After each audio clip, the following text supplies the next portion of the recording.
Alrighty, everyone, welcome back. So, we're going into the realm of controversial topics, aka the Toronto Maple Leafs. I'm kidding.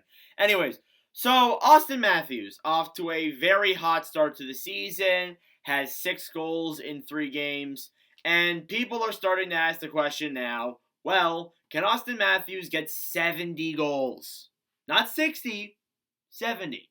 70 goals in a season. And I'm going to say right now, if he accomplishes this feat, it's the first time it's happened in over 30 years. Over 30 years. The last person to do it was in 92-93, and it's literally only happened for a few players. Like, literally only 5 players, I believe, or maybe 6. I don't know, I can't count. Yeah, 6. So, or 7. So, yeah, it's something that does not happen often. During the high-scoring era, it happened a lot, obviously. But now, you don't see it. You don't see it happen at all. So, let's go game by game first before we start getting into those numbers and start talking about if it's possible. In Game 1 against Montreal, he scores 3 goals. He makes a comeback against Montreal, and they win the game in a shootout. He had 8 shots that game. Second game, he's playing Minnesota.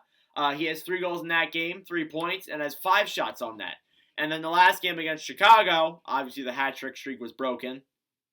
Has no goals, no points, but has 8 shots on net. Not scoring in that game could affect him, absolutely. But, you know, in what people said, it took him 12 games to get 6 goals when he scored 60 and in 21-22, and he got 6 in 2 games. So now people are jumping the gun and asking the question, well, he could very well get 70 goals and could break a record that hasn't happened since 92-93. Which I think is just insane that people are jumping to that conclusion. However, it is good that we are taking a look at it, though, because it could happen. I think if there's any player in the league right now that could do it, it's probably going to be Matthews or McDavid. More than likely Matthews, because he's more of a goal scorer than McDavid is. But, you know, I just think it's interesting that people are going to this conclusion only 3 games into the season. And it's interesting. Now, I want to look at all the ones that have happened, all the times it has happened. So we're going to quickly skim through this. It's a long list, but it still is very rare to happen amongst players. Like, all of these were pretty much in the same decade. They were all within 10 years of each other except for one. Like, they were all in that area. So the first time it happened, the first time anyone scored more than 70 goals was Phil Esposito in 70-71 with Boston, scored 76. And obviously that was a feat that was not seen before. Phil Esposito, great player, no question about it. Then there was Wayne Gretzky, and he did it for 4 straight years, I believe, if I'm reading this right. He had 92 the one year. 71 the one year, 87 the next year, and then 73. He would not reach that feat again following that accomplishment. The same year at 84-85, he had Jari Kurri along with him, scoring 71 goals. Obviously, back then, the Oilers were an amazing team. I wasn't alive for that. That's like 30 years before I was born, so, you know, that's like my father's time. Bernie Nichols, then, an unexpected player, unexpected guy on this list. If you asked anyone who Bernie Nichols was, they probably would have no clue who this guy even is. He had 70 in 88-89, and that goes to show a very high-scoring era there. And I believe that was the year when Wayne Gretzky was in LA, so that may play a factor.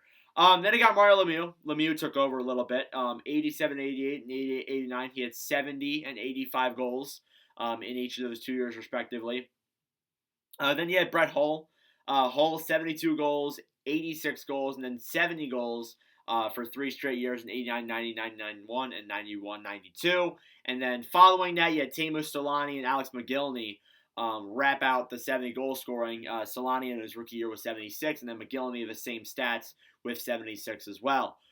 And that's the last time it's happened. 92-93, 31 years ago at this point, basically. So if Matthews can hit this mark, it's going to be historic, it's going to be unbelievable, and it's going to be unreal. Now, is Matthews going to score a hat trick every single game? No, he won't. No chance.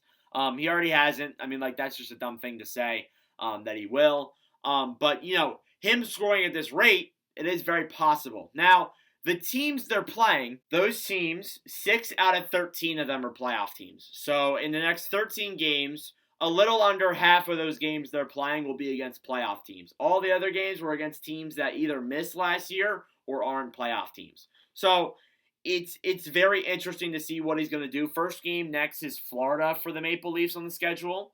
I'm very intrigued to see if he's going to put up more goals against Florida, a team that they lost to in the playoffs last year. But it really does look like with his mentality right now and the overall skill he's showing, it looks like it's a revenge year for him. It really does feel that way. But yeah, if Matthews can get 70, it's an insane milestone that we have not seen in forever, and it puts him amongst some of the all-time greats. And it'd be unbelievable if he could reach that, especially in today's era too, where the goalies are so much better. And I know the goal scoring is increasing. Like, you had 2 guys last year get 60. McDavid got 150 points. And this year is obviously looking like it's going to be a good year for that too. But if Matthews gets 70, that's something we haven't seen in forever. Like, that would be massive. And just it would be unreal milestone. Do I think he gets 60 or 70? I might have said 60 multiple times. But do I think he gets 70? No. I don't think he gets 70 goals. I think people may be jumping the gun a little bit. Getting 70 is difficult. Getting 60 is hard on its own. Getting 70 is going to be very hard for him to do. 70 to 82 games is going to be, that'll be difficult for sure. But hey, Matthews proved me wrong when he got 60. I didn't think he gets 60 in 21-22. And McDavid and Pastrnak are getting 62. Maybe we're seeing the NHL go back to that really high scoring era like they had in the 80s. But regardless, let me know your thoughts down below. Thank y'all for watching. If you enjoyed, make sure to leave a like and subscribe down below. I really appreciate it. But yeah, let me know if you think Matthews will get 70. I'm not entirely sold on it, but obviously some people may be. But regardless, thank y'all for watching, and I'll see you guys in the next video. Adios.